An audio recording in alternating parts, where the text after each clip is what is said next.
Our next talk is themed Equity in Healthcare Practice Models and is titled Maternal Mortality, Reducing It Through Service, Education and Research. We would like to invite our speakers for today, Dr. Sudha Jasmine and Dr. Sowmya Sathyendra. And we invite Dr. Gigi Matthews to moderate this session.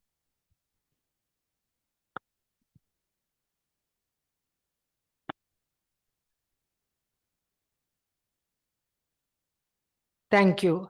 I thank the organizers for giving me this opportunity to moderate this very important session in a very important conference. Medicine and equity, especially as we go through an era where there's a threat of commercialization of medicine, this apt topic, I'm so happy to moderate. I'm equally happy to introduce our two stellar speakers, Dr. Sowmya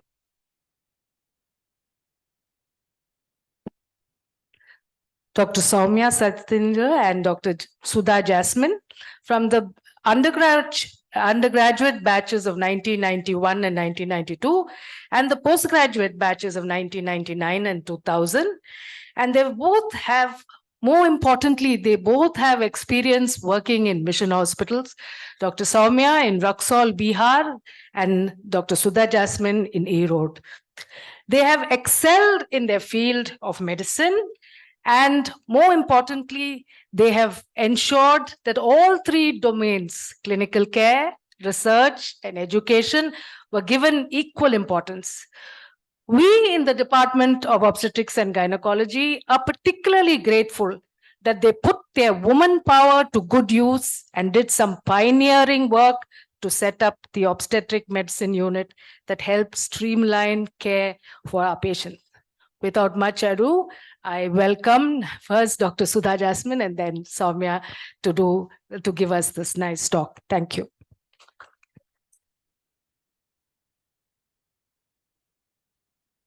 Thank you, Dr. Gigi. I think Sowmya and I are very grateful to Gigi ma'am because we wouldn't have started on this journey but for the encouragement that we got from her when she was head of OG5. When we started this whole thing about obstetric medicine, I think we had a huge cheerleader and a mentor in you, ma'am, and we are grateful. It gives me great pleasure to present the work of our team, which is, I've kind of titled it saying the evolution of obstetric medicine service and the impact on maternal mortality. I don't know if that's coming up on the screen. It is? Okay. So this is our team a few months ago, and this is, it's not moving.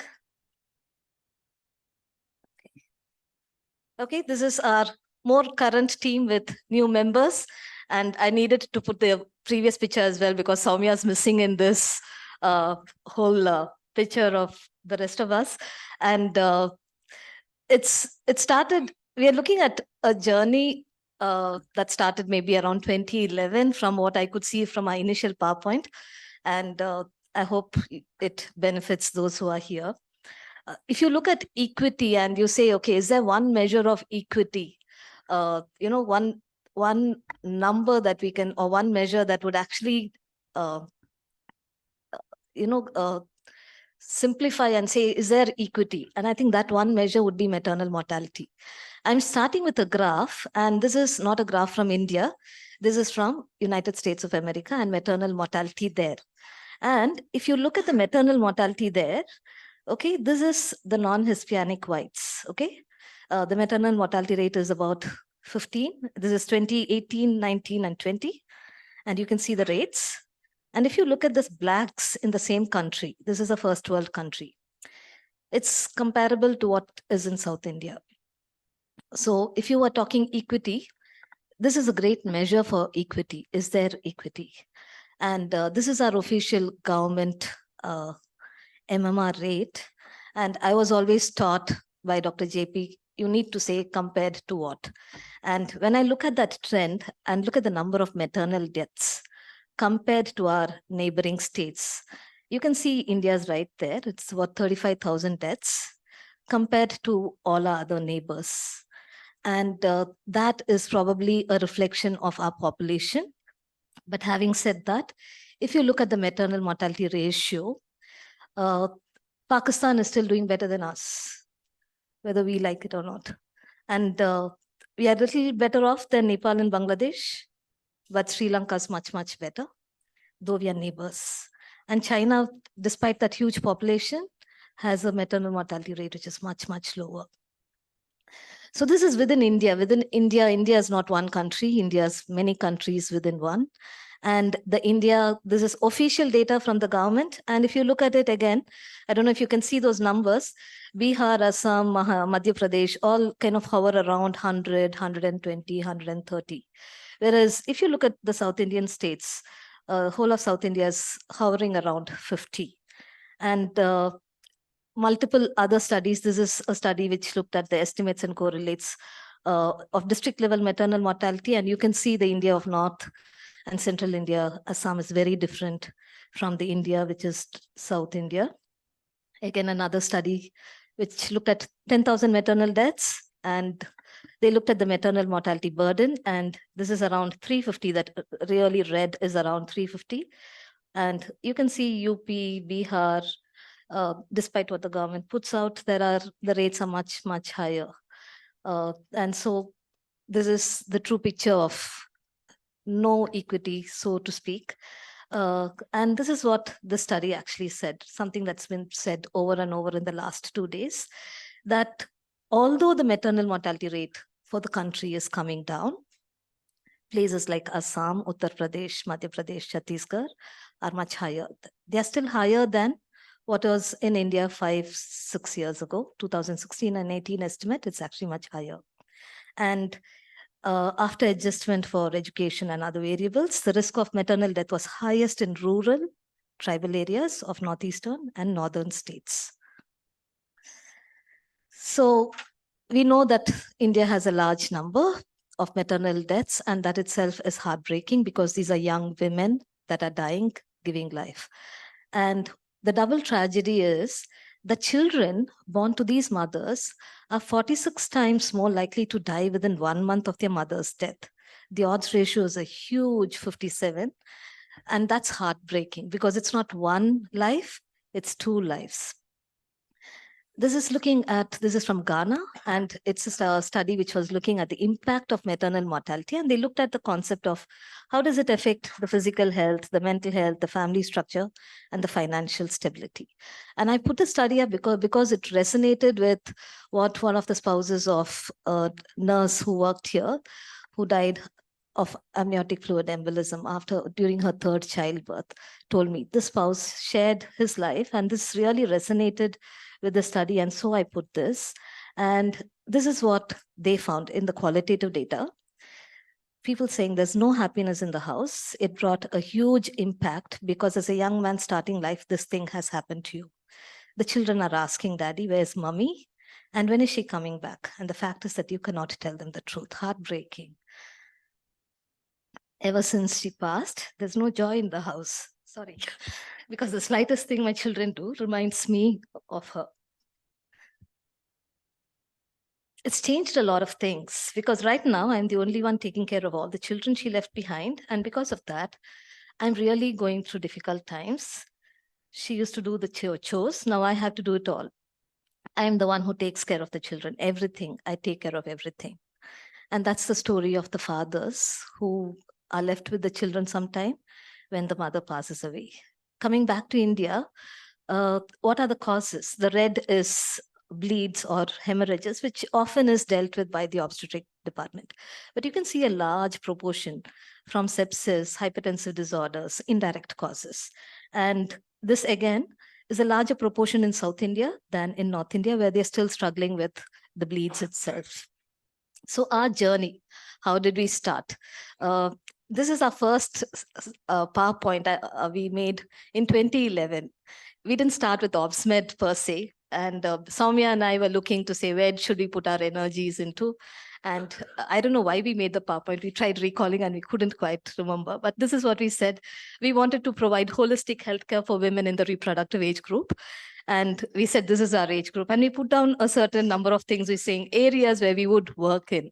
And this was our original PowerPoint. And you can see very fresh ideas from minds that were probably like just assistant prof year 5 or associate year 1.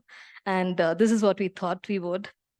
And we actually asked for a women's health clinic. And the admin told us, no, it has to be an obstetric medicine clinic. And we literally fell into this, I think.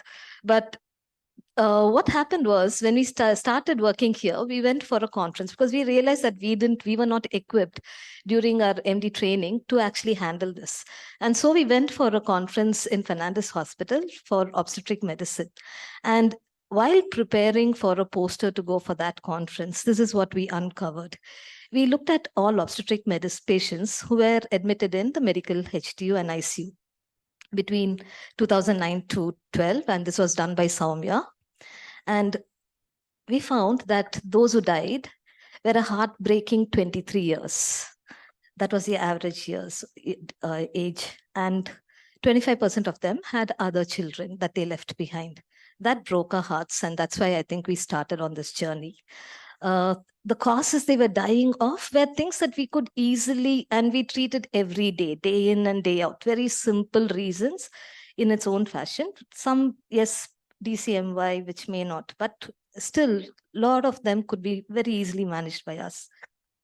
So what did we do? We started with actually attending maternal mortality meetings with the obstetric medicine, obstetric department when they did their mortality meetings. We started with consults, and then we went for these different trainings. And finally, 2015 is when we started our obstetric medicine clinic. It was a referral service for management of medical problems in pregnancy. And this is one of probably first physician-run clinic, because we hear of obstetricians working alongside, but this is actually a physician-led clinic. It was a thrice-weekly clinic to coordinate with each of our obstetric departments. And we developed protocols. And these were protocols that were from standard guidelines, but we adapted using our clinical medical physician sense, and also with what is available, what we can do on the ground here in CMC. And we started with consults during the working hours, and then we extended, and now we are 24/7 consults all days of the week. And we also admit the obstetric medicine patients from emergency. We do multidisciplinary meetings along with multiple departments to optimize care for our patients. And we've managed a lot of complex referrals, which we were not even aware. The day we started this obstetric medicine clinic, one of our friends came to us and congratulated us and said, hey, you guys are very brave. And Sowmya and I looked at each other saying, what have we done? She said, actually, you're brave or you're really stupid, because this is a whole new field and you've taken it on. I don't know how we did this, but this is how the numbers have panned out. The group clinics and the numbers have grown, and feedback from the obstetricians have always been encouraging. They said our services reduced their stress. They felt that their concerns were adequately addressed, and there were calls to collaborate more. And these are some of their quotes, which I found very, very encouraging. And when we spoke to our PGs, our medical residents, they said, this is a new area we didn't know existed. So what was the impact on the maternal mortality? Actually, we were quite surprised, because we saw this at the 3-year review. We said, okay, what has happened? Let's look at it. And to our surprise, this is where we started. And 6 months later, there's been almost a 75% drop in the maternal mortality ratio in CMC. And it was a good why, but I asked my obstetric colleague today morning saying, did you guys do something in the labor room and it happened and we are taking credit? Could you just tell us if you changed something there? And he said, no, we didn't do anything. We've just been doing the usual things. It's you guys. You can take all the credit. So I actually cross-checked it today morning, because I was a bit, before presenting to a group, I said, I need to be sure. So that's what happened. And I can tell you, it's just one thing that happened that helped was basically teamwork. It's just that the obstetricians trusted us and we were equal partners. They gave us the acceptance and open arms when it came to wanting to work there. And we've enjoyed every moment of working there. That's some of our colleagues from obstetrics. And I just wanted to acknowledge that, none of these things are just our effort. A pebble is what it seems like that we threw, but the pebble in the child of God's hand is very different from a normal pebble. And that's what David discovered, and that's what I think we're discovering as well. So a big thank you to all our patients, our colleagues in OG, our mentors, Gigi ma'am and Dr. Prasad, who was the original OpsMed physician, thanks to the connections, and our huge team at Medicine 3, a big thank you for all the work you do. And I'll hand it over to Sowmya.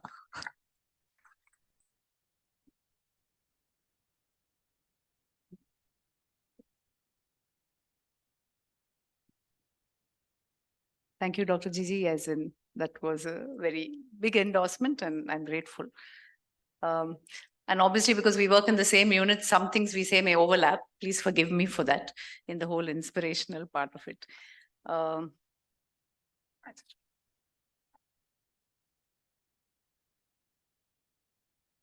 So Sudha has just covered our clinical services. I'm looking at teaching and education and research that happened with obstetric medicine. So we're looking at the model that we have shown and followed, and it's helped us for equity in the way we look at it. So I'd just like to quickly give an outline, the challenges in defining obstetric medicine. When you take up an education pathway or research, you need to know exactly what obstetric medicine stands for. We've been called obstetricians, antenatalists. We've been called many names, but good names, but they don't exactly describe what we do. So I'll just speak about for 2 lines, defining the educational partnerships to enhance maternal equity, defining the scope of obstetric medicine through research, and the way forward, which is what our conference is about. So the challenges in understanding obstetric medicine, this is a familiar picture. This is a movie from my childhood. It was called E.T. I don't know how many of you all have seen this very sweet movie, which is about a very sweet, funny looking extraterrestrial which plonks on Earth. And there's a young boy who adopts this E.T. and helps him to get back to his thing. So the same way that Sudha said, when somebody asked us suddenly, you're taking on a whole new subject, congratulations. And then we said, oh shucks, we forgot about the whole new subject part. But we also took on a whole new person. And with apologies to my patients, when I call them extraterrestrial, it's mainly because in medicine, we always look at the host and the disease. And here we took on a whole new person, a 9-month new person. But I think it was an act of love. And just like the movie, it ends on a story of message of love. I think rest of our colleagues realize that we love our patients with a passion and let no man come in between obstetric us and our pregnant women. So this is the story of love, which Sudha's talked about it. And in that context, who or what is obstetric medicine? So let me define it again. Medical specialty involved in the care of medical disorders in pregnancy. Physician-led service, please. Physician-led service. We love our obstetrician, but we are physicians, and there's a different viewpoint. It's a physiological process which can sometimes go wrong. My PGs get this line, which I keep saying, physiology becomes pathology, physiology becomes pathology, and in our understanding of obstetrics, it has to expand. There's 2 lives always. And it's heavily influenced in our country by social and cultural norms. And that is why it tends to go wrong. It's not just a simple pathology that the person has, but it also is defined by culture.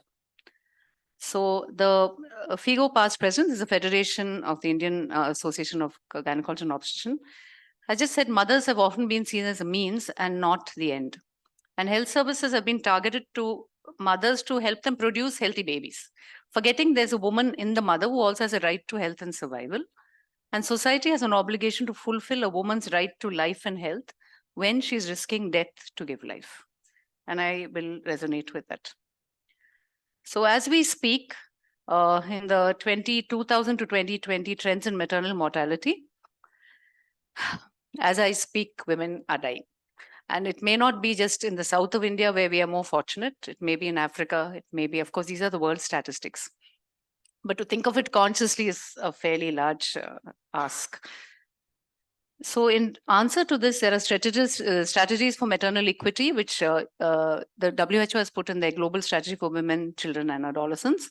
And that is certain cutoffs they have to achieve by 2030. I've taken from it, but I'm adapting to what I'm going to say, into developing capacity, improving quality, increasing awareness, and strengthening linkages. So educational partnerships, I'm doing education and research. Under this, we are trying to develop capacity and improve quality at the same time.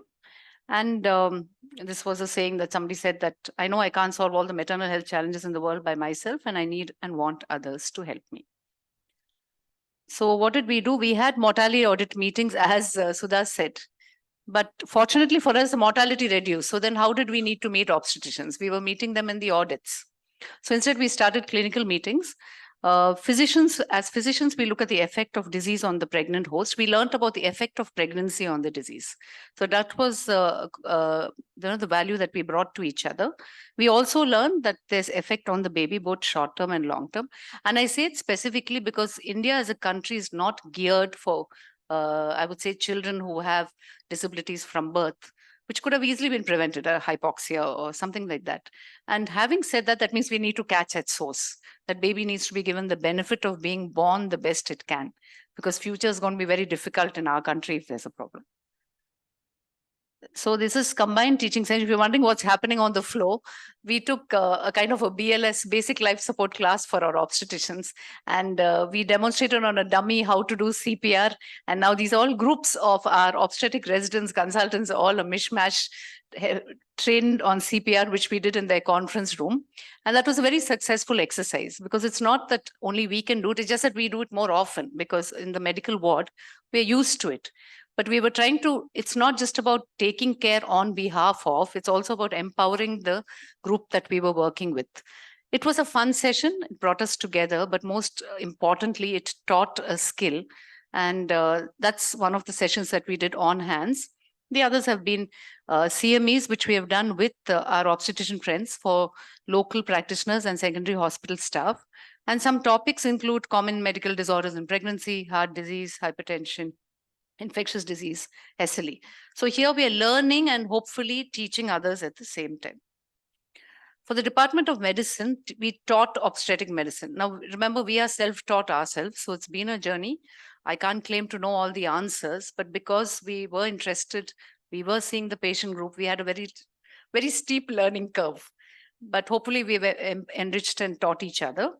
So a few things like physiological changes in pregnancy. So when my postgraduate comes in with a third trimester pregnant lady and says the alphos is high, I'll say maybe the placenta had some contribution to it, which I may not have thought of earlier as a physician.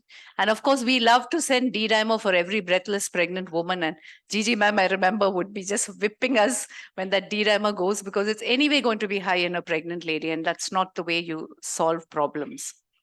Concept of host versus disease. With permission, we've taken photo of this particular patient. She came in second trimester with a PUO.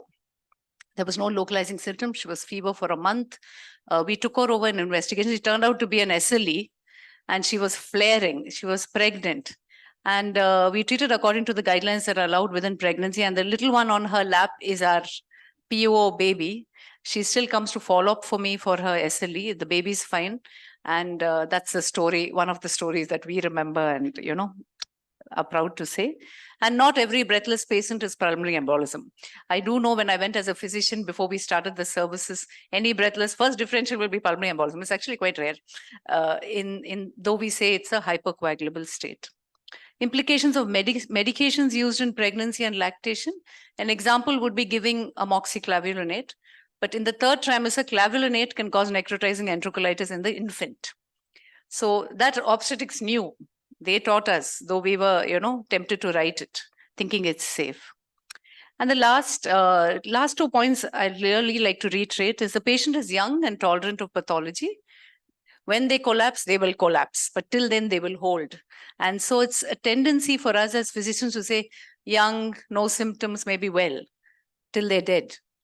So there's one thing to know that they will hold on to their pathology for quite some time. So it's good to, clinical clues are what we go on, not so much even tests. The last and the worst is the ethical choices of choosing between the critically ill mother and the baby. When do you decide that you feel in your head you're playing God? And when do you decide that the baby has to come out for the benefit of the mother, but for the lack of survival of the child? We've had few early onset hypertensions for various reasons that we had to do that. And I still remember each of these women who we had to tell them that I'm sorry, but we may have to, for medical reasons, terminate the pregnancy. So again, through the Department of Medicine and our multidisciplinary teams, we have kind of worked with obstetrics and neonates and many other specialties. Special considerations are usually medical diseases not compatible with pregnancy. But when you tell that to a mother and they're already in the second trimester, too late to terminate, you just have to help them through the pregnancy. But we know they cannot get pregnant again. And culturally, the worth of a woman, unfortunately, in our country is also tied to the fact that she has to have a baby. So we have to remember that consciously. We look at previous multiple losses, maternal age. I am a elderly primary myself, so we can understand how nowadays a lot of other things come in. So that's why we need multiple teams to talk about it. One thing that's close to my heart is we get these women, we deliver them. Now I'm worried where in the next 10 to 20 years, how are their organ systems going to hold? Are they going to be early onset CKDs or cardiovascular disease? So those are thoughts. This is one lady who's also called Sudha. She is Sudha's patient, who has a very, very progressed Takayasu's arthritis. This is her first baby. We counseled her. We said no more, and very high BPs, 5 antihypertensive. She came back with a second pregnancy also. She's delivered that child also. But we worry there's a large room for counseling. The other thing we have done from obstetric medicine is also go to maternal mortality audits at district and state level, which we do with our colleagues in obstetrics. I would applaud the governments in Tamil Nadu and Kerala, I think, is where the maternal audit is held very close to the heart and it's done. We may question saying, okay, what happens after that? But at least when we view the process, it's done. It's done and it seems to be done fairly. And I think Kerala is also bold enough to publish their data on maternal mortality, which is where we should go to if you actually are, conscious of doing the best thing. So our usual letters come like that. We are called Ogicians CMC Velo, but we are proud to go as Ogicians. But when we go to the audit, I do know they recognize that we are physicians. And I've asked them, suddenly they'll ask for an extra opinion on another case, which makes me feel, okay, I represent something and something much larger than me, and we are able to be recognized for it.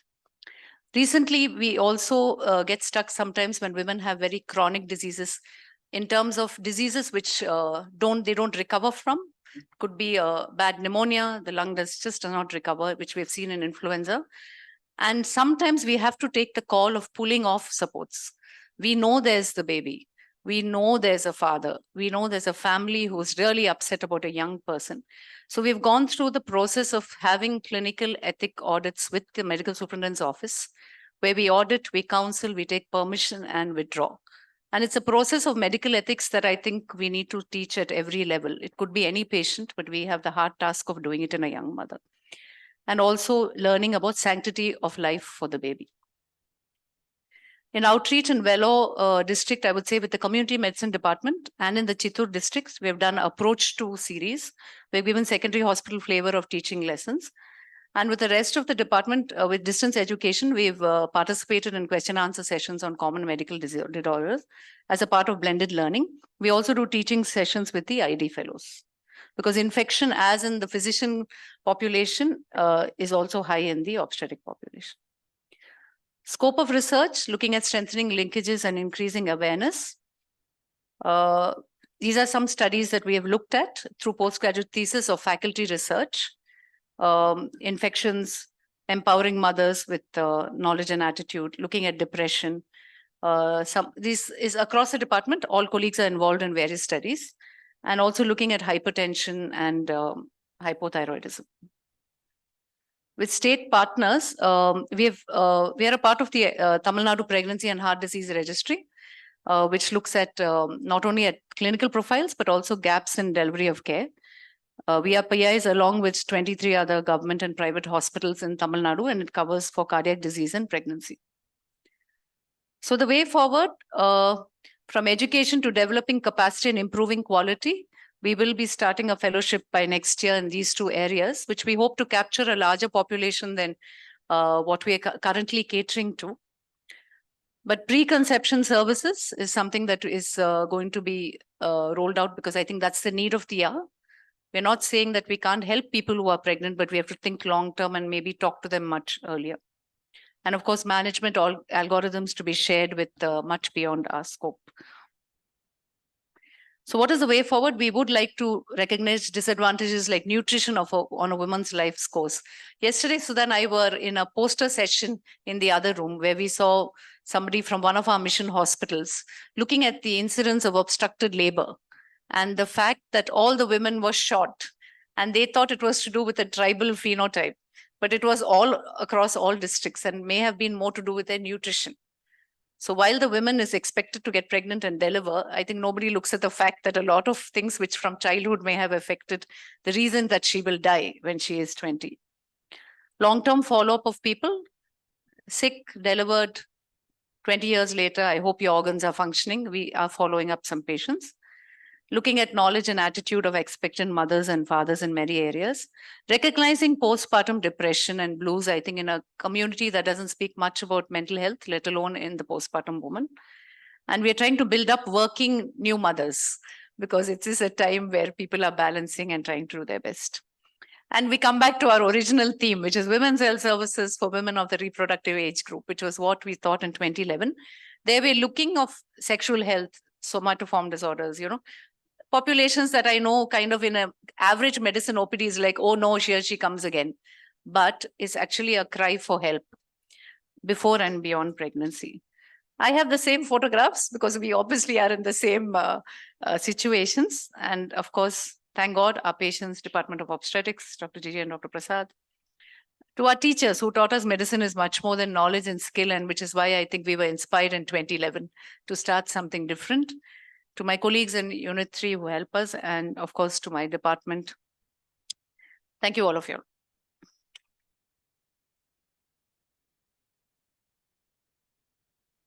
I thank the speakers for both the inspiring talks. We're happy to take some questions. Has one of the questions that's come from the audience is, has reliance on OMC services affected the training of ONG, PG trainees, making them less equipped in handling of medical disorders in pregnancy? A good question, and I'm sure you will have an easy answer. Yeah, I think I'm just going to use the words of the obstetricians rather than me. I think you need the PowerPoint. No, I think mic is off. Check. My PowerPoint is good.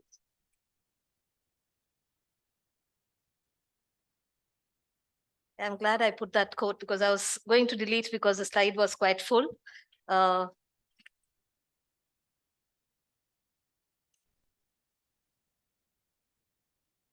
Sorry, I'll just run quickly through that and say.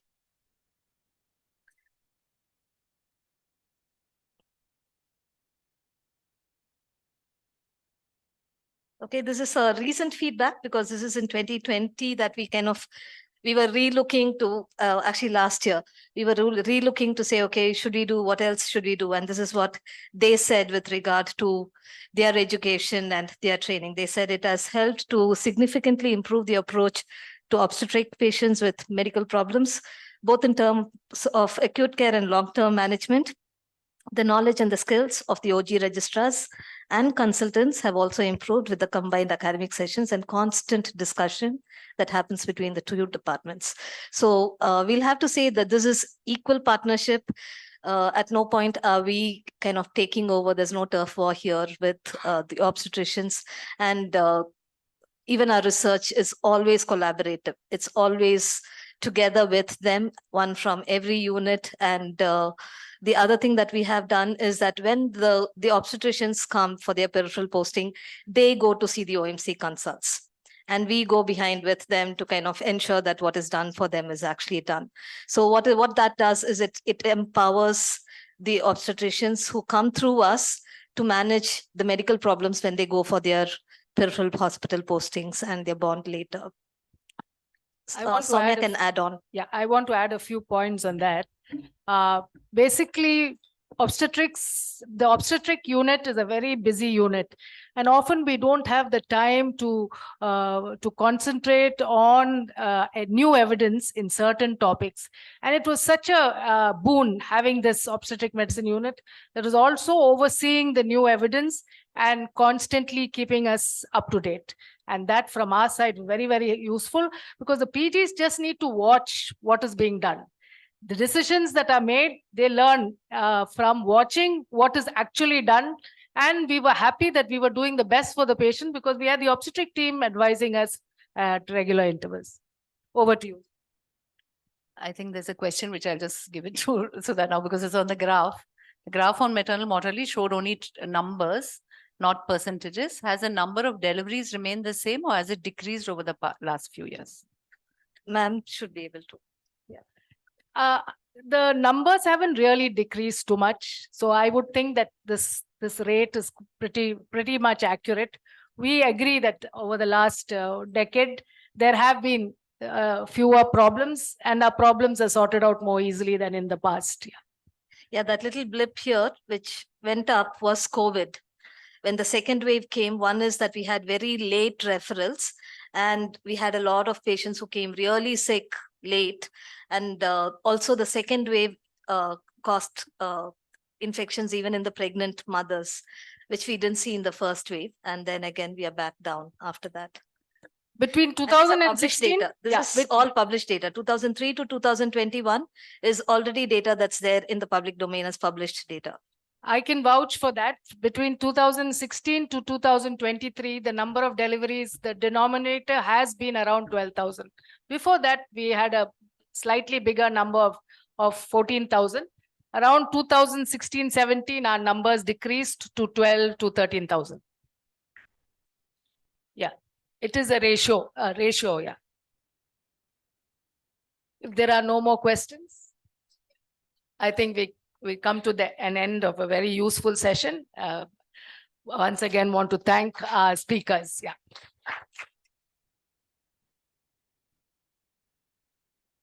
We would like to especially thank Dr. Sudha and Dr. Sowmya. Thank you very much. And we would like to thank Dr. Gigi for moderating this session. We request Dr. Gigi to please felicitate Dr. Sudha and Dr. Sowmya on behalf of the department. Thank you very much.